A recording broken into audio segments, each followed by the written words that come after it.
గౌరవనీయులు రోడ్లు భవనాల శాఖ మంత్రివర్యులు మిత్రులు తుమ్మల నాగేశ్వరరావు గారు, స్థానిక పార్లమెంట్ సభ్యులు గౌరవనీయులు యువ నాయకులు పొంగులేటి శ్రీనివాసరెడ్డి గారు, మహబూబాబాద్ ఎంపీ గౌరవనీయులు సీతారాం నాయక్ గారు, పెద్దలు గౌరవనీయులు మాజీ మంత్రివర్యులు శ్రీ జలగం ప్రసాదరావు గారు,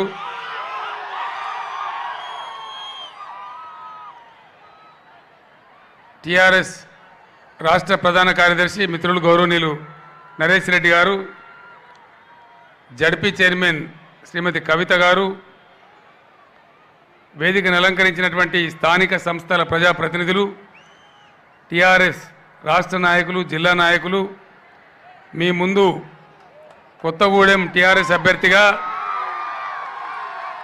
పోటీలో ఉన్నటువంటి మిత్రులు యువ నాయకులు శ్రీ జలగం వెంకట్రావు గారు,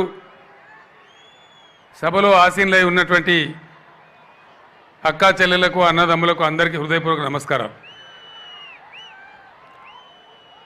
కొత్తగూడెం చాలా చైతన్యవంతమైన ప్రాంతం, రాజకీయంగా కూడా బాగా ఆలోచన శక్తి పరులు ఉన్నటువంటి ప్రాంతం. ఉద్యమ సందర్భంలో కూడా నేను చాలాసార్లు ఈ పట్టణానికి రావడం జరిగింది. అనేక విషయాలు మీతో పంచుకోవడం కూడా జరిగింది. నేను ప్రతి చోట కూడా చెప్తా ఉన్నా, పని కట్టుకొని మీ దగ్గర కూడా చెప్తా ఉన్నా, ఎన్నికలు చాలా వస్తాయి, చాలా జరుగుతుంటాయి. ఎన్నికలలో మంచి పరిణతి ఉన్న ప్రజాస్వామ్యం ఉంటే, డెమోక్రసీలో మంచి మెచ్యూరిటీ ఉంటే ఎవరు గెలవాలో ఎన్నికలలో? If it is a real democracy, ఎవరు గెలవాలా?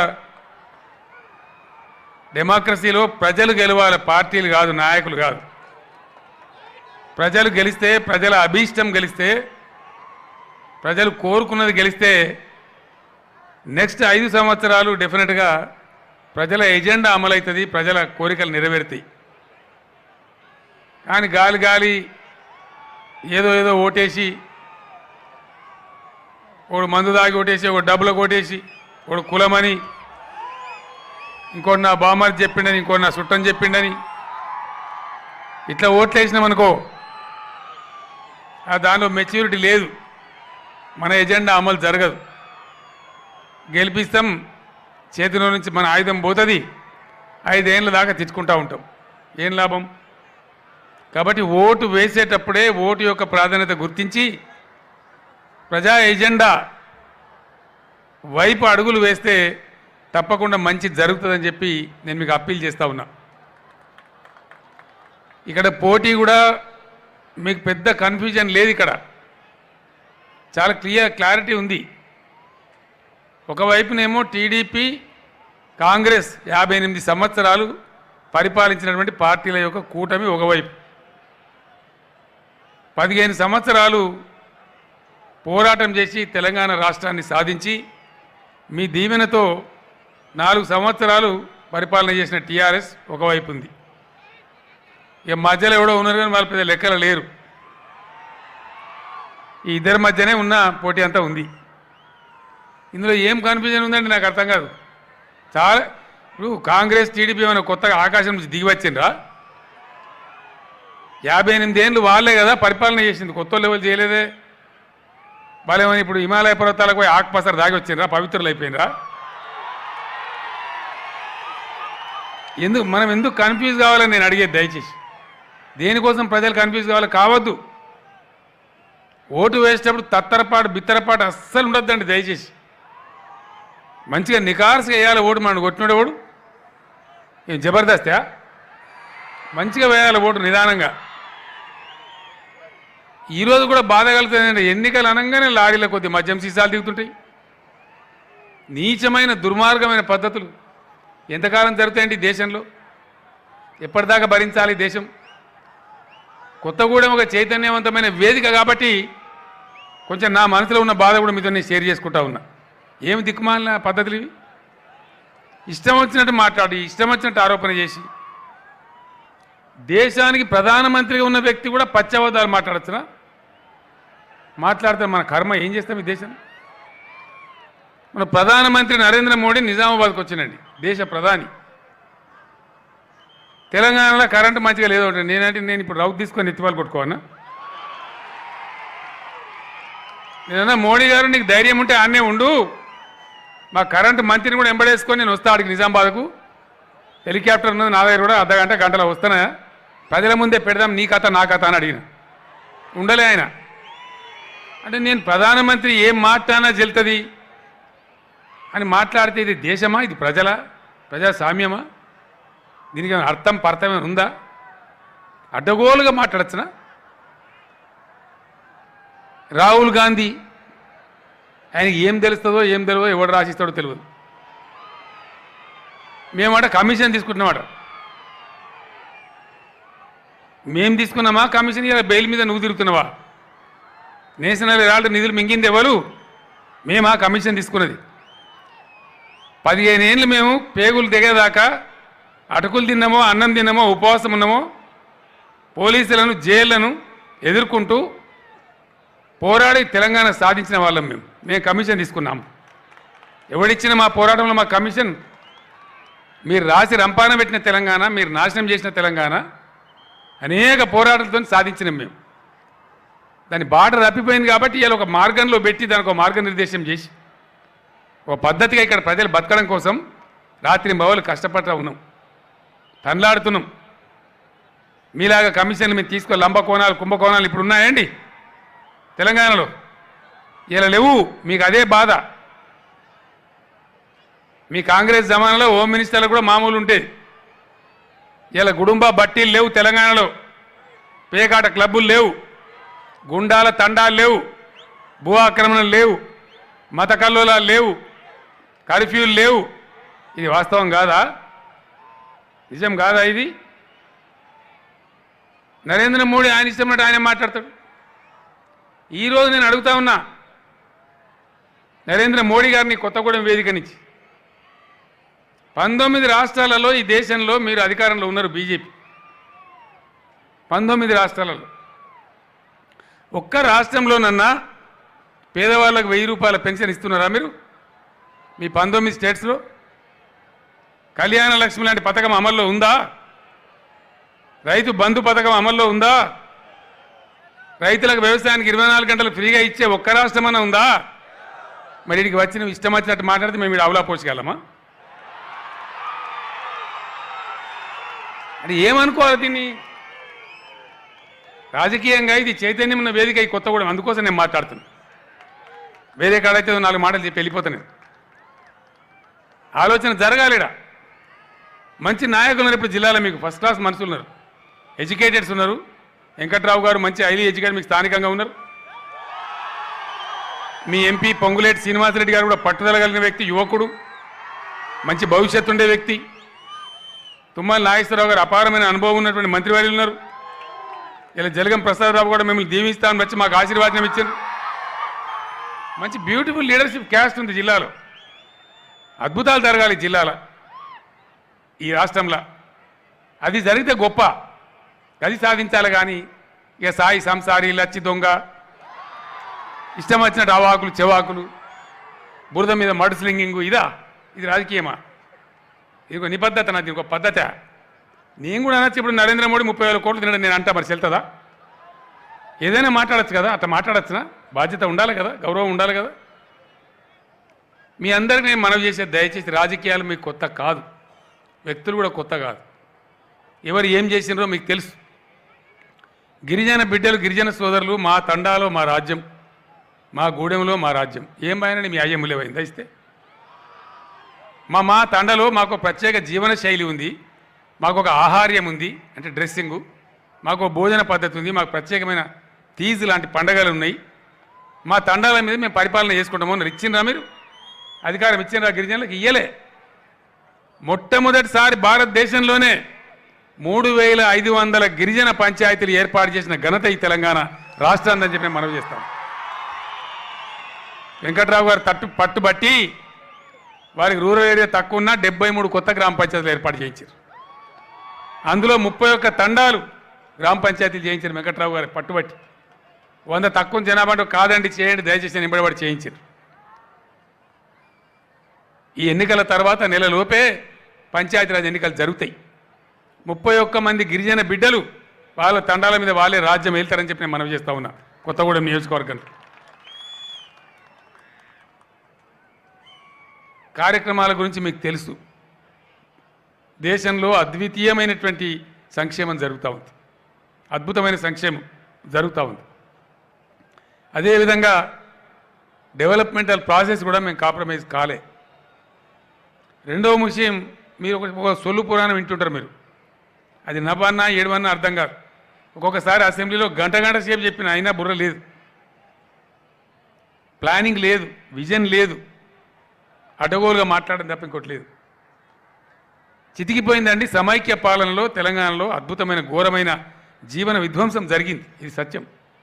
వృత్తులు పోయినాయి, రైతులు ఆగమైనారు, కరెంటు సరిగా రాదు, మంచినీళ్ళు లేవు, రహదారులు చక్కగా ఉండే. ఒకటి కాదు బాధ, అన్ని రకాల బాధల వలయంలో తెలంగాణ ఏర్పడినట్టు.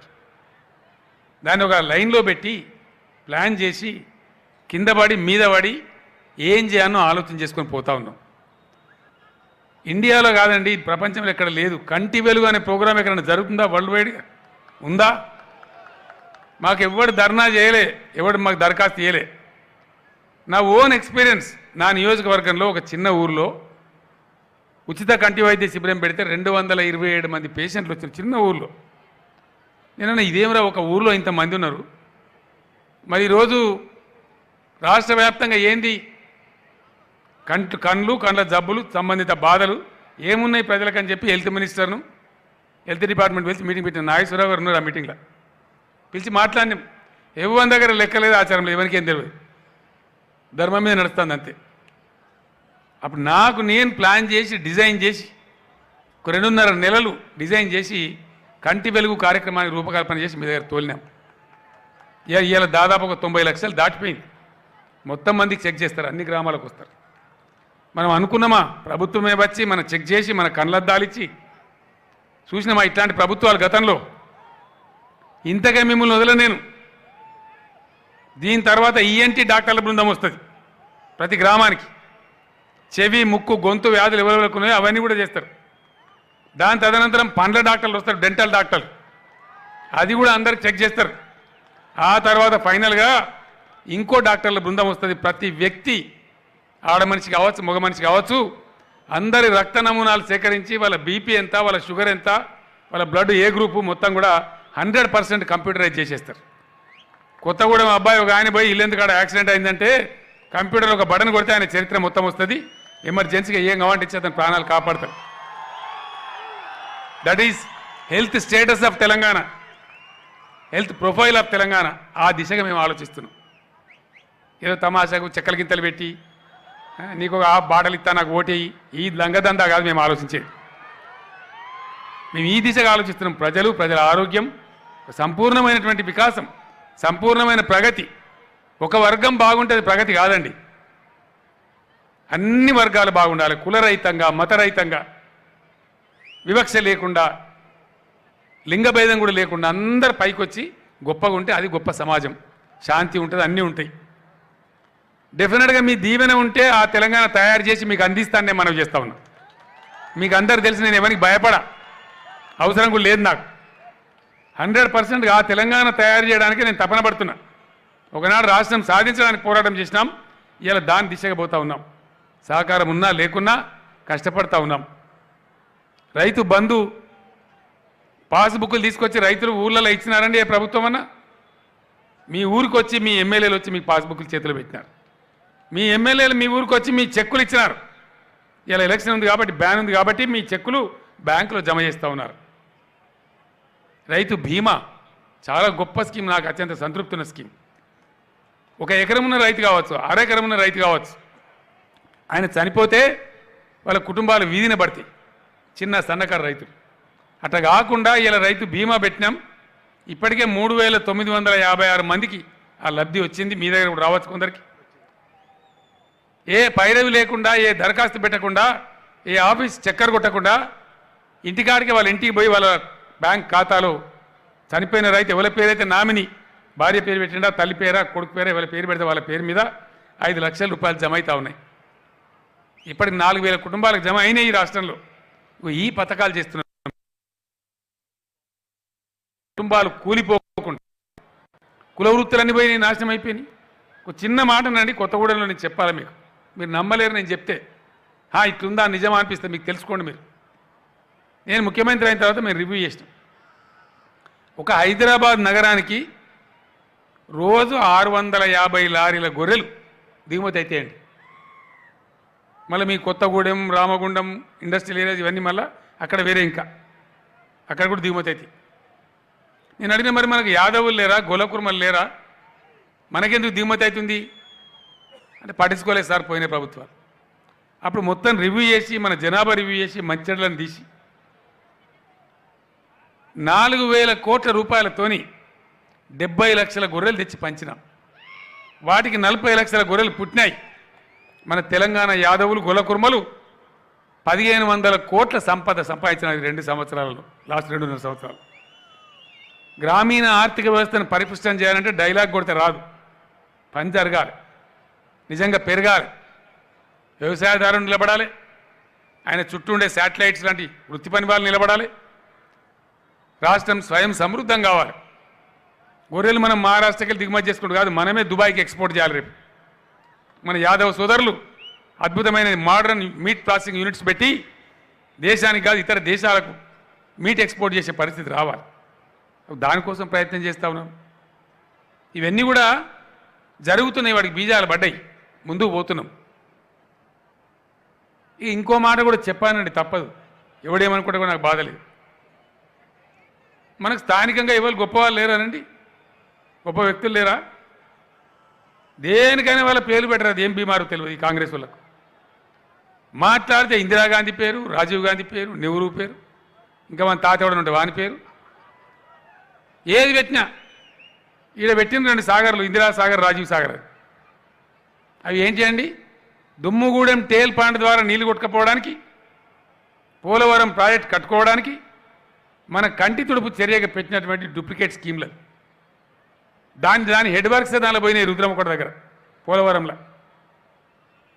ఆ రెండింటిని మళ్ళీ తీసి రీడిజైన్ చేసి భగవంతుని పేరు పెట్టినాం. మేము ఏమైనా మా సొంత పేరు పెట్టుకోలే. సీతారామచంద్రుడు ఈ జిల్లాలో ఉన్నాడు కాబట్టి ఆ దేవుని పేరు పెట్టి సీతారామదాస్ ప్రాజెక్ట్ పేరు పెట్టాం. పాలేరు ఎండిపోయింది, మొత్తం దెబ్బతినిపోయింది పాలేరు అంటే మంత్రి తుమ్మల నాగేశ్వరరావు గారి నాయకత్వంలో 8 నెలల్లో భక్త రామదాస్ పేరు పెట్టి ఆ లిఫ్ట్ కంప్లీట్ చేసాం. మేము మంది పేరు పెట్టలే, భక్త రామదాస్ పేరు పెట్టినాం. ఆ రామదాస్ కొలిచినటువంటి సీతారామచంద్రుని పేరు పెట్టినాం, మనుషుల పేర్లు పెట్టలే మేము. దానికి నిరసన మా నాయకుల పేరు బరాబర్ తీసేసిన పోమని నేను చెప్పి తీసి మేము ఇంకోల పేరు పెట్టలే కదా.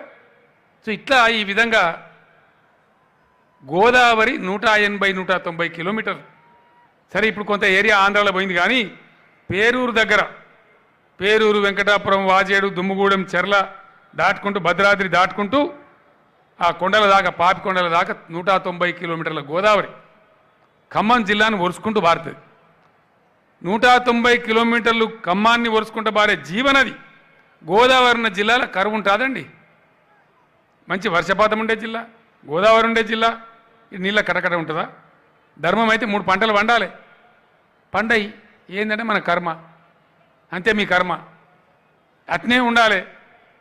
లేదు మేము రీడిజైన్ చేసి సీతారామ ప్రాజెక్ట్ కడుతున్నాం, ఒక ఏడాది బావులో ఖమ్మంలో 1 ఇంచు లేకుండా, పాత ఖమ్మం జిల్లాలో కొత్తగూడెం జిల్లా కావచ్చు, ఖమ్మం జిల్లా కావచ్చు, 1 ఇంచు లేకుండా వ్యవసాయానికి సాగునీరు ఇస్తాం, గ్యారంటీ ఇచ్చి చూపెడతాం. మీ బిడ్డగా నేను మీకు ప్రామిస్ చేస్తా ఉన్నా, 100% ఇస్తాం. ఎవడు ఆపిన ఆగం. దాన్ని రీడిజైన్ చేసిందే కమిషన్ కోసం. వస్తావా రాహుల్ గాంధీ? దమ్ముందా? పోదామా? మీ నాయన పేరు మీద ఉన్న రాజీవ్ సాగర్ దగ్గరికి, ఇందిరా సాగర్ నేనే తోలుకపోతాను. దా, కమిషన్ కోసం చేసినామా రీడిజైన్? ఖమ్మానికి నీళ్ళ కోసం చేసినామా? దేనికోసం చేసినాం? పాల్తూ మాటలన్నీ, తుక్కు మాటలు, పిచ్చి ఆరోపణలు, అవి భరించలేకనే ఈ రాష్ట్ర ప్రగతి ఆగద్దు. నేను మీకు మనవి చేసుకుంటున్నా, ఇలా కొత్తగూడెంలో తెలంగాణ ఉద్యమం చేసినాడు మేము చెప్పినాం. ఇదే కొత్తగూడెం గడ్డ మీద నేను చెప్పిన అది 100% రుజువైంది. ఆర్థిక ప్రగతిలో, స్వంత వనరుల ఆదాయంలో తెలంగాణ దేశంలో నంబర్ 1. కరెంటు విషయంలో పర్ క్యాపిటా పవర్ యూటిలైజేషన్, తలసరి విద్యుత్ వినియోగంలో ఆల్ ఇండియా యావరేజ్ కంటే కూడా, అన్ని రాష్ట్రాల యావరేజ్ కంటే కూడా టుడే తెలంగాణ నంబర్ 1. ఇలా తెలంగాణ విద్యుత్తులో మిగులు రాష్ట్రం మనం. We are supplying power to Rajasthan. This I'm saying with proud, గర్వంగా చెప్తా ఉన్నాను నేను. This is Telangana. ఈ పని జరుగుతూ ఉంది ఇక్కడ. ఇక్కడ చిల్లర మల్లర పనులు ఇవి జరుగుతలేవు. ఇక్కడ కాంక్రీట్ వేలో మంచి పద్ధతిలో రాష్ట్ర అభ్యుదయం కోసం, రాష్ట్ర ప్రగతి కోసం, రాష్ట్రంలో బలహీన వర్గాల సంక్షేమం కోసం బలమైనటువంటి అడుగులు పడతా ఉన్నాయి. దీన్ని చూసి ఓర్వలేక అవాకులు చెవాకులు ఇష్టం వచ్చిన ఆరోపణలు ఒక్కటన్నా రుజువు చేయనరా, చెయ్యరు. ఆధారం చూపెట్టరా, లేదు. ఉన్నాయానండి? మీకు తెలియదా లంబకోణాలు కుంభకోణాలనే ఈ గవర్నమెంట్లో? ఇలా భూ కబ్జాదారులు ఉన్నారా? గుండాలు ఉన్నారా? ఇవన్నీ లేకుండా కడుపు కట్టుకొని నోరు కట్టుకొని మేము రాష్ట్ర ఆదాయాన్ని పెంచుతున్నాం. పెంచిన ఆదాయాన్ని పేదలకు పంచుతున్నాం, రైతులకు పంచుతున్నాం. ఒక ఇసుక మీద 10 ఏళ్లలో కాంగ్రెస్ జమానాలో 9.5 కోట్లు వస్తే 4 ఏళ్లలో 2057 కోట్ల ఆదాయం సంపాదించినాం. ఇది నేను అబద్ధం చెప్పేది కాదు, నేను చెప్పే స్టోరీ కాదు, ఇది లెక్క, ఆడిట్. ఇది ఎటువంటి దాన్ని చెప్పడానికి లేదు, నాకు కూడా అధికారం లేదు. Recorded account. అంటే ఒక 5 ఏళ్లలో ఒక టర్మ్లో 10,000 కోట్ల సంపద పెరుగుతుంది. అందుకే ఈర్ష్యపడి అక్కస్పడి అవాకులు చెవాకులు వెళ్తే నాకే కోపం వచ్చి ఈ ప్రగతి ఆగద్దు, ఈ అభ్యుదయం ఆగద్దు, ఇది నిరంతరంగా కొనసాగాలి, మీ తీర్పు మళ్ళొకసారి కోరాలని చెప్పి శాసనసభ రద్దు చేసి నేను మీ ముందుకు వచ్చాను. కారణం వీళ్ళ యొక్క అసందర్భ ప్రలాపనలు, అవాకులు చెవాకులు. ఈ గ్రోత్ ఆగద్దు, ఈ పెరుగుదల ఆగద్దు, దానికోసం వచ్చినాం. దయచేసి దీవించమని కోరుతా ఉన్నా. మేము ఎవరిని నిర్లక్ష్యం చేయలే. ఇలా రెసిడెన్షియల్ పాఠశాలలు పెట్టినాం. దళితుల గురించి, గిరిజనుల గురించి, బీసీల గురించి, మైనార్టీ సోదరుల గురించి ఏ ఒక్క వర్గాన్ని మేము నిర్లక్ష్యం చేస్తలేం. ఒక విద్యార్థి మీద 1,20,000 ఖర్చు పెట్టి పబ్లిక్ స్కూల్, హైదరాబాద్ పబ్లిక్ స్కూల్లో లేనటువంటి స్టాండర్డ్ ఎడ్యుకేషన్ ఇస్తూ ఉన్నాం. అవన్నీ మీ కళ్ళ ముందు ఉన్నాయి, మీ కొత్తగూడెంలో కూడా ఉన్నాయి, అంతటా ఉన్నాయి. ఇవన్నీ గమనించాలి మీరు. ఓటు వేసేటప్పుడు మన చుట్టూ ఏం జరుగుతుందో పరిశీలన చేయాలి. దయచేసి ఆలోచించమని నేను కోరుతా ఉన్నా. ఏదో దీనిలో పడి కొట్టుకొని పోవద్దు. మీకు ప్రధానమైన సమస్య మీకే కాదు, కొత్తగూడెం జిల్లా కాదు, ఖమ్మం జిల్లా కాదు, ఆదిలాబాద్ జిల్లాలో, వరంగల్ జిల్లాలో, నిజామాబాద్లో ఇంకా కొన్ని చోట్ల ఈ పోడు భూముల వ్యవహారం ఉంది. నేను మీకు అందరికీ హామీ ఇస్తా ఉన్నా, రైతు బంధు స్కీమ్ కానీ, రైతు బీమా స్కీమ్ కానీ ఈ పోడు రైతులకు కూడా రావాలి. రావాలంటే వాళ్ళకి ఏదో ఒక పత్రం కావాలి, ఒక హక్కు కావాలి. ఇప్పటిదాకా ఉన్న ప్రభుత్వాలు చేయలే, నిర్లక్ష్యం చేసినారు. పోడు భూముల ఆక్రమణ కూడా ఆడికొకాడికి ఫుల్ స్టాప్ కావాలి. ఎందుకంటే అడవులు రక్షించుకోవాలి. ఫుల్ స్టాప్ చేసి ఇప్పటికే ఉన్నటువంటి రైతాంగానికి ఈ గవర్నమెంట్ వచ్చినాక 6 నెలలలోపు మీ సమస్య పరిష్కారం చేపిస్తా, మీకు సర్టిఫికెట్లు ఇప్పిస్తా, మీకు హక్కులు ఇప్పిస్తా నేను మనవి చేస్తా ఉన్నా. మీకు అన్ని రకాల లాభాలు, బెనిఫిట్ కూడా చేయించే బాధ్యత నాది. నేనే ప్రతి జిల్లాకు వచ్చి కూర్చొని చేయిస్తా అని చెప్పి నేను మాట్లాడుతూ ఉన్నా. ఇది చెప్తా ఉన్నా, మీ అందరికి మనవి చేస్తూ ఉన్నా. ఆ రకంగా ముందుకు పోదాం. जलसे में शामिल मुसलमान भाई है, मैं आपको सलाम करता हूं. जब हम जद्दोजहद कर रहे थे तेलंगाना के लिए, आप लोगों का ताउन था, आप लोगों ने तायीद किया. उस टाइम में मैं कह रहा था अगर हमारे जंग में नेकी है, इंसाफ है, तो ज़रूर अल्लाह का करम होगा. इंशाअल्लाह तेलंगाना रियासत एक हकीकत बनेगा. आज बन गया, आप लोगों की दुआ से बन गया. एक अच्छा रियासत बन रहा है. यहाँ के डेवलपमेंट में हमारे मुसलमान भी शामिल है. मैं आपके इल्म में एक ही बात लाना चाहूँगा, मरकज के सरकार पूरे हिंदुस्तान के माइनॉरिटीज़ के लिए बजट में दिया 4,000 करोड़ रुपए, बट तेलंगाना रियासत में सिर्फ एक रियासत में हम बजट में दिए 2,000 करोड़, जबकि 19 रियासत के लिए 4,000 करोड़ दिए. हम लोग यहाँ पे एक रियासत के लिए 2,000 करोड़ बजट रखे और पैसे खर्च कर रहे. हर किसी को डेवलपमेंट करने के लिए हम आगे चल रहे। आप लोगों से मैं गुजारिश करता हूं, टीआरएस सरकार को फिर से चुनिए, सभी का तरक्की के लिए आप भी हाथ बढ़ाइए, सभी मिलकर ये गंगा जमुना तहजीब वाला तेलंगाना, हम जानते हैं हमारे रिवाज क्या है, हमारे उसूल क्या है, हमारे ईदों को कैसा मनाना चाहिए, ये सारा तेलंगाना राष्ट्र समिति जानता है, ये सरकार जानता है। हम जैसा दशहरा मनाते हैं वैसा रमजान भी मनाते हैं, वैसे ही क्रिसमस भी मनाते हैं। हम किसी को नजरअंदाज नहीं करते, सबको साथ लेके चलते, सभी लोगों के चेहरे पे नूर आ जाए, तेलंगाना के सारे अवाम के चेहरे पे नूर आ जाए और ये तेलंगाना नूराना तेलंगाना बन जाए, ये ख्वाब मैं देखता हूँ। సోదరులారా, నేను చాలా దూరం వెళ్ళాలి, మీరు చాలామంది ఉన్నారు, మంచి పద్ధతిలో మాట్లాడతాం. మేము చాలా సభల్లో వెళ్ళాలి.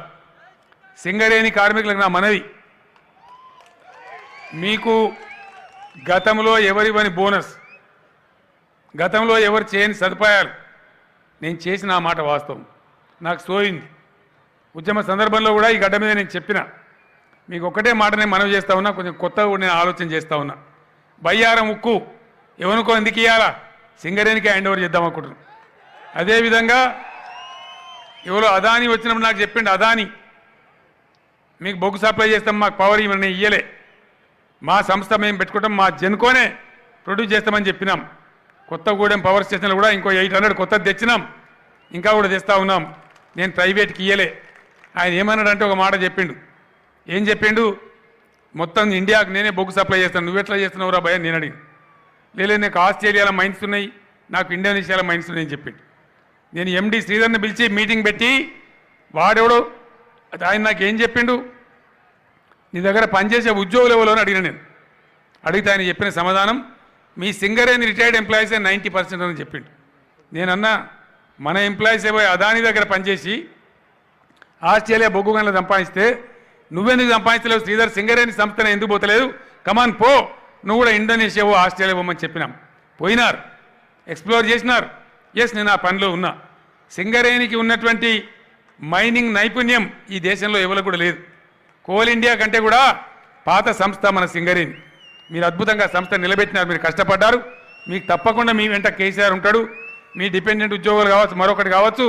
ఇదే దుర్మార్గులు కాంగ్రెస్ వాళ్ళు కోర్టుకు పోయి స్టే తెచ్చినారు, మీకు తెలుసా విషయం. మళ్ళీ ఇంకో రూపంలో ఈరోజు తెచ్చుకుంటా ఉన్నాం. అది అందరికీ కూడా వర్తించే విధంగా నేను చేస్తా. దయచేసి గతంలో ఉద్యమంలో ఎట్లయితున్నారో ఈరోజు కూడా ఈ ప్రభుత్వానికి అండగా ఉండండి, ముందుకు పోదామని చెప్పి సింగరేణి ఉద్యోగస్తులందరికీ కూడా నేను మనవి చేస్తా ఉన్నా. మీ అందరికీ దాన్ని దృష్టిలో పెట్టుకునే వెంకట్రావు గారు చాలా సందర్భాల్లో చెప్పినారు, మాకు మైనింగ్ యూనివర్సిటీ రావాలి మా దగ్గర అని చెప్పి. తప్పకుండా రాబోయే రోజులలో సింగరేణి ఆధ్వర్యంలోనే కొత్తగూడెంలో మైనింగ్ యూనివర్సిటీ వేయించే బాధ్యత నాది. అదేవిధంగా కొత్తగూడెంలో విమానం దిగే వసతి రావాలి, లేకపోతే ఇబ్బంది మాకే అవుతా ఉంది, బయట వాళ్ళకి కాదు, మేమే ఇబ్బంది పడతా ఉన్నాం. కొత్తగూడెం రావాలంటే 1-2 సార్లు ఆలోచించాలి. ఇక్కడ కరెంటు తీగలతో పెద్ద సమస్య ఉంది, గుట్టలది ఇంకో సమస్య ఉంది. డెఫినెట్గా ఒక ఎయిర్ స్ట్రిప్ కొంత స్థలం కొనైనా సరే కొత్తగూడెంలో మినీ ఏరోడ్రామ్ వచ్చే చర్యలు కూడా నేను తీసుకుంటానని మనవి చేస్తా ఉన్నా. అదేవిధంగా మా అక్కయ్య మా నాగమణి గారు అక్కడ ఊర్చో ఉన్నారు, ఆమె బ్రహ్మాండమైన ఉద్యమం చేసింది. ఎవరు లేనినాడు ఈ జిల్లాలో జెండా పట్టుకొని టీఆర్ఎస్ గులాబీ జెండా గద్దె ఆమెనే స్వయంగా కష్టపడి కట్టి ఆమె పనిచేసిన కార్యకర్త. త్వరలోనే నాగమణి గారికి కూడా రాష్ట్ర స్థాయి గుర్తింపు వస్తుంది, నా బాధ్యత. మీ తమ్ముడే ముఖ్యమంత్రి కాబట్టి మీరేం చింతించదని కూడా నాగమణి గారికి నేను మనవి చేస్తా ఉన్నా. ఈ రకంగా అందరినీ కలుపుకొని అందరం కలిసి అభివృద్ధి బాటలో పోదాం. ఫైనల్గా కొత్తగూడెం ప్రజలకు నేను ఒక కానుక ఇచ్చిన, మీరు నాకు రిటర్న్ ఇవ్వాలి, మీ ధర్మం.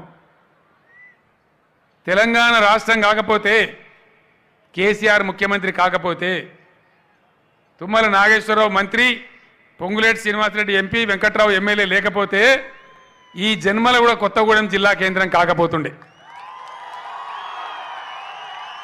నిజమేనా ఈ మాట? మేము జిల్లా తెచ్చి మీకు ఇచ్చినాం. జిల్లా చేసిన బహుమానం ఎన్నికల్లో వెంకట్రావు గెలుపు ద్వారా మీరు నాకు అందించాలి, మీరు కనీస కృతజ్ఞత తెలపాలి అని మీ అందరిని కూడా కోరుతూ, చాలా దూరం వెళ్ళాలి కాబట్టి నాగేశ్వరరావు గారు నాకన్నా ముందే లేచి నిలుచుకున్నారు. మీరు దయచేసి పెద్ద ఎత్తున వెంకట్రావు గారి కారు గుర్తుకే ఓటు వేసి పెద్ద మేయాడుతో వారిని గెలిపించండి. తప్పకుండా అన్ని రకాల నా సహకారం కొత్తగూడానికి ఉంటుందని మనవి చేస్తూ నేను సెలవు తీసుకుంటా ఉన్నా. జై తెలంగాణ, కారు గుర్తుకే.